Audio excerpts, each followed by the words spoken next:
Талаш шаарындагы мончолорго мониторинг жүргүзүлдү. Жаратылыш ресурстары, экология жана техникалык көзөмөл министрлигинин Талас регионалдык башкармалыгы Талаш шаарынын мэриясы менен биргеликте атмосфералык абанын булганышын азайтуу, айлана чөйрөгө тийгизген терс антропогендик таасирдин алдын алуу максатында шаар аймагындагы ири мончолорго жана оотканаларга мониторинг иштерин жүргүзүштү.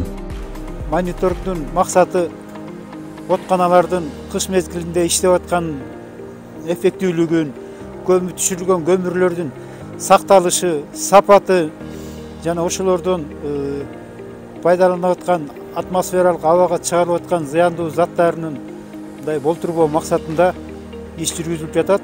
Мониторингдин жүрүшүндө банялардын иштешинде ошол оотканалардын экологиялык паспорттарынын түзүлүшү, атмосфералык абага таштанды жана булгандык заттарды чыгаруучу заттарга берилүүчү атайын уруксат кагаздарын жана нормативдик жаратылышты пайдалануучу төлөм акылары кошо көзөмөлдөнгөн.